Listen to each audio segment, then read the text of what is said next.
data transfer object, because right now what's happening is the data is coming back from the back end here, and we have kind of two filtering calls here. So you can see there's a lot of calls here, and the watch list is actually grabbing, making a fetch for the crypto coins from the back end, and then also firing off a watch list service call, and it's trying to filter in the UI.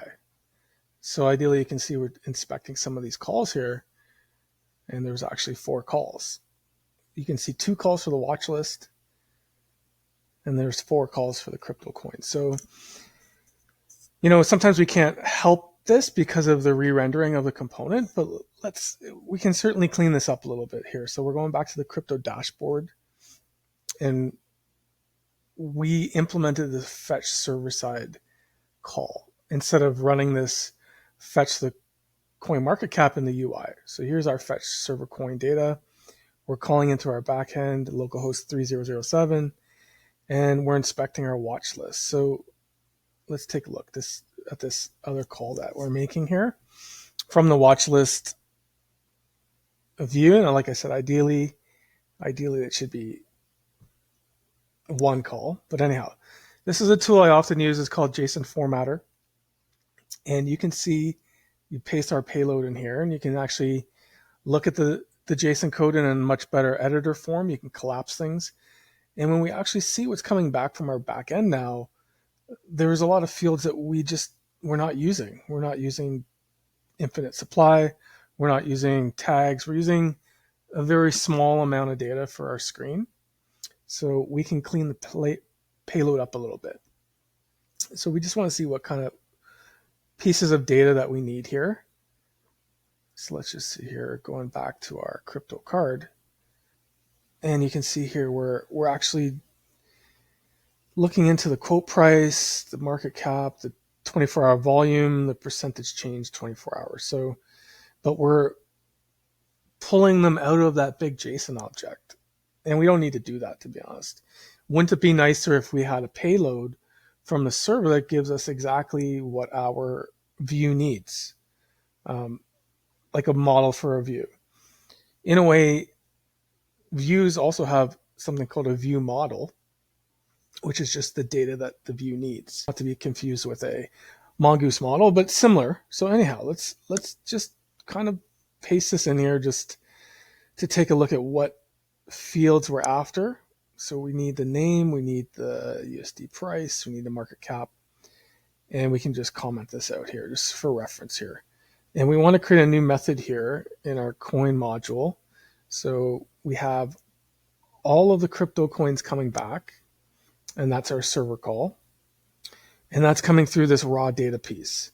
So like I said, you don't need that full payload. In fact, if we were returning big amount of data, performance would matter. So what we can do is we can create a JSON object here. And we can kind of do it inline as an object literal. We don't need to create a contract for this. We can just call it model data. We'll rename this DTO data. And what we want to do is we want to pull out some of that data from the raw data we get back from the API. So right here, we want to create a data transfer object. That's what DTO stands for. Commonly used in backend communications. And ideally, in big data sets, you want to limit down the amount of data going across the wire, especially if it's not needed. It's just noise. So we're going to use ES6 mapping utility here. We're going to map each item. We can alias it as coin, and what we want to do is create an object we're going to return. And this object is going to be containing the name, the price. Let's call something the name property, name equals coin.name. Remember, we're not using equals, we're using the semicolon, just as any JSON, valid JSON would use. We're going to go after the price. And remember, when we have to go through the price, we have to go through the quote object in that contract. And so exactly how the UI was get at these data points, we're gonna replicate this in the back end here. So we're gonna go through, we're gonna coin.quote, and on the quote are these keys for price in USD dollars. In the same way for volume. Now remember, when we're creating this DTO object, the keys that we are giving it, name, price, and market cap, they're going to be passed up to the UI. So I expect the UI to break when we make this call because it's mapped to these API properties and these API keys. It's not going to be directly mapped to our DTO object key. So we're going to have to go back and we're going to have to modify the JSX to allow this to work. So we're going to go and we're going to add a key for volume, 24-hour, and we're going to add this for coin, quote, and let's see here, 24-hour local string. We'll do the same thing for change 24-hour volume. And again, we'll just copy paste this and reuse and apply here. Once we have this DTO object now, we can just return this back to the caller. And then hopefully on the UI part, this will be a much cleaner payload. So we can go back to Postman now, forget about the UI. Let's go to Postman and let's see what the data looks like now. It should be a lot cleaner. That's the intention. We'll click send here on this and let's see what we got. So now you can see the DTO object's very clean, very concise, exactly what our watch list view needs, and not all of the other noise is included. The server took care of that responsibility and gives only the UI what it needs, which makes for a very clean interface and a very clean API endpoint. So we have our updated get coins, and we need to wire this up on the front end. But we can still put in the fixed amounts and the two locale strings just to match up what the UI was expecting. Otherwise, we're going to lose our formatting. So let's go and apply that as well. So let's take a look. We'll go to the dashboard. We'll clear this out.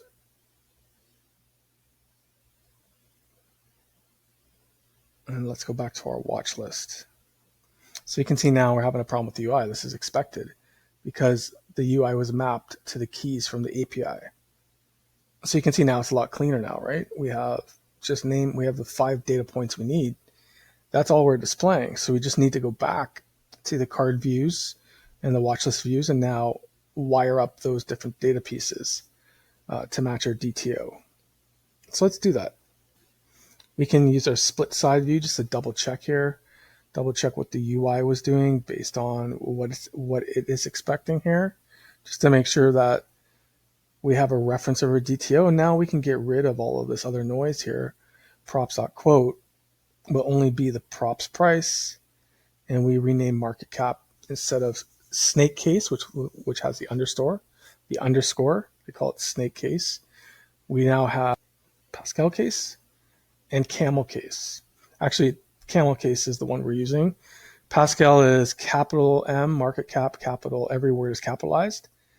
And camel case, the first word is lowercase, and any subsequent words are uppercase, start with an uppercase. So let's see, we updated this here. So now those two properties are coming in, price and market cap. We need to do the same for the 24-hour volume and percentage change, which is no big deal. We just got to make sure it matches up with our DTO. Just clean this up a little bit. Volume 24-hour. And then we want to do change 24-hour, 24H. We could destructure these from the props, to be honest, using destructuring, so we don't have to use props dot every single time, but it's not a big list. So we can do that for cleanup later on. So let's see, this re-renders. So now we're getting back all of our data that we need. And we may have made a mistake here because now we don't have an ID. So we need to include the ID in our payload now. So coin.id. So that will come through with the props, and we should get the picture when this refreshes. Let's see here, maybe do a refresh. There you go. So we got our image as well. So now we clean that up. Let's go back to the watch list now. So the watch list is where we're going to do most of the cleanup. And we kind of have two effects happening here. We had one use effects when the page mounted to fetch the coin data, and then another effect to grab the watch list items. Ideally, what we want to do is make one call. We don't want to have to do two calls and then aggregate them. So anyhow, you can see the data is coming in a lot better here. So we first need to do the mappings over. So let's go to the watch list.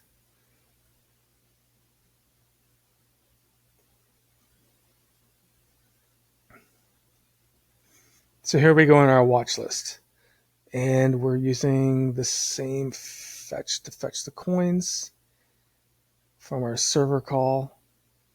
And then you can see here we're filtering. This is what we don't want to do. See, we're kind of doing two things at once here.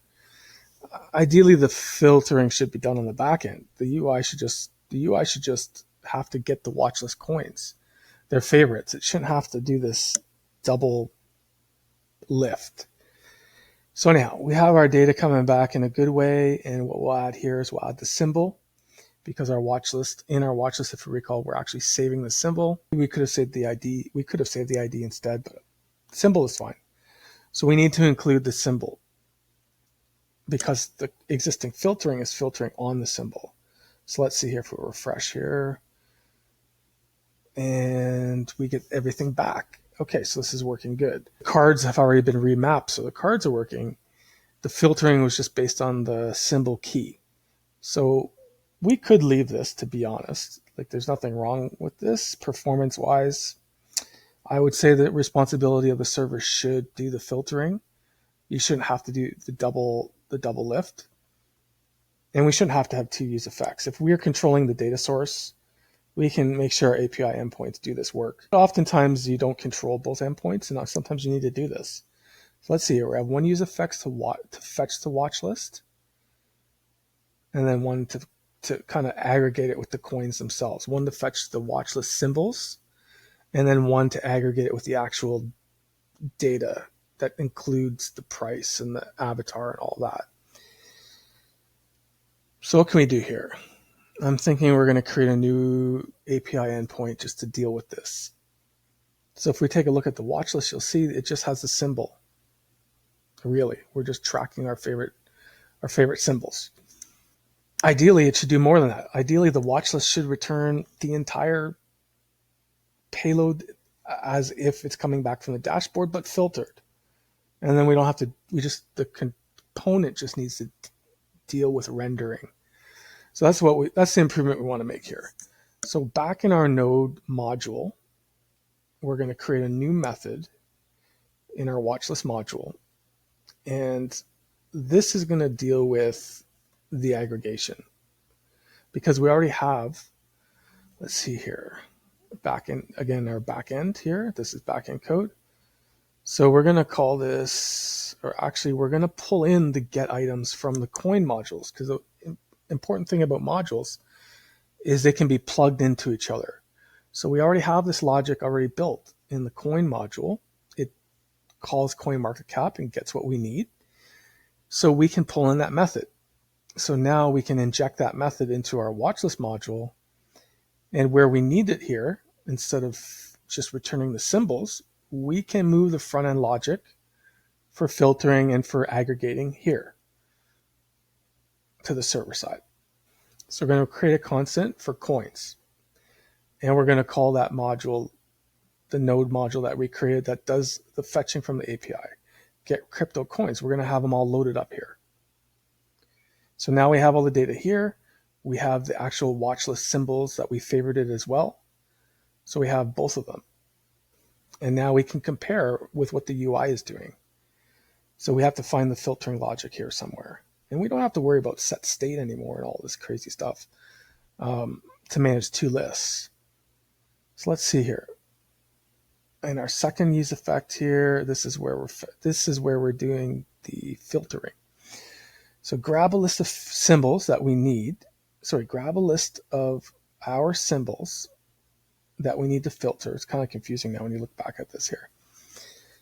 And then we get the filtered data. So let's just copy or reuse and apply here. So we'll paste this in here because we actually have the raw items from the database here. So we're going to need to tweak this. So let's see here. So we have items.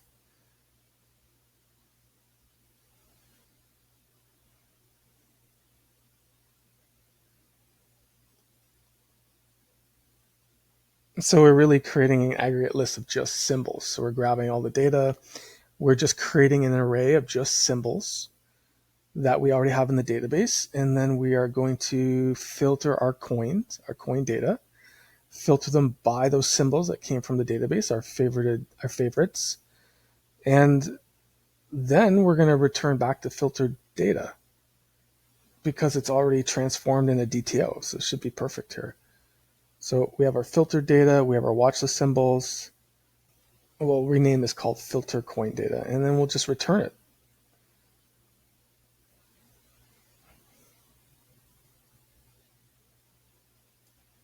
So we're going to return the filtered coin data.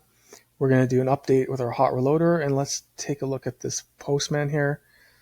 Instead of symbols, it should return back to filtered DTO objects. Oh, we have an error here. It's not returning. So what happened here? Maybe we misspelt it. Get crypt coins. Maybe we actually made a mistake here. Let's see here. Get crypt coins. Maybe we misspelt the method name. Called it crypt coin. So we had a typo there actually. We were calling it by the wrong named method. So it's actually, we have to export crypto coins. We were missing that. So we need to make that change. And then the method should be called. So we actually had a spelling mistake there. Okay, so we can go back to our app, make sure we're renaming it here in our module, make sure we're renaming it for that section to the dashboard, crypto coins with an O.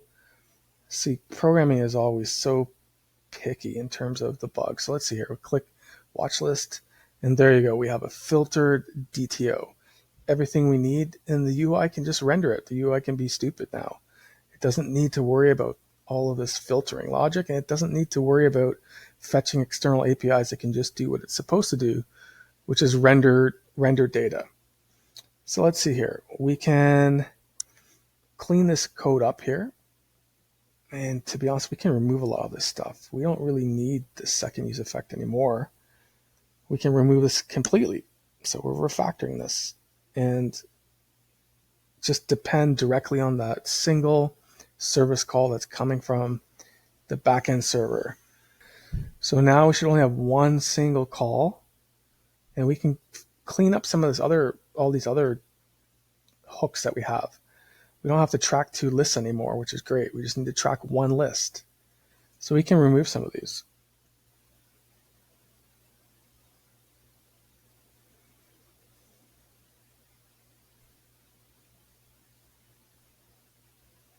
Remember, we were setting the filtered data, which we can remove the setcoin data. We can remove this filtered data as well because the filtering is done on the back end now. And now we're just dealing with watch list items. So let's just see here. We need to make sure that when the data comes back, we set the watch list items from the raw response, which is good. And then we need to go into our markup and make sure that instead of rendering the filtered data, we're rendering our actual list of watch list items. I expect this not to work. It's going to throw an error here. It doesn't know where filtered data is because we removed it. So now we can go back. Let's see in our JSX here. It should give us an indication. There you go. Filtered data is no longer needed. We have the watch list items. Okay, that's perfect. So now we refresh and it should reload. So we go dashboard, we can verify everything is there. We go to watch list and there's a problem. Let's see here. That's data's coming in. Okay, the data is there. We probably have a little tweak there with our hook. Let's see what we're missing here. So the data's coming in. Oh, each key should have, there's a problem with a key. Okay. So it's rendering, that's a warning though. That's a React warning. That shouldn't really prevent us from rendering this out. Let's take a look here. What are we missing here? The data, the raw data comes back. We're setting in the watch list items.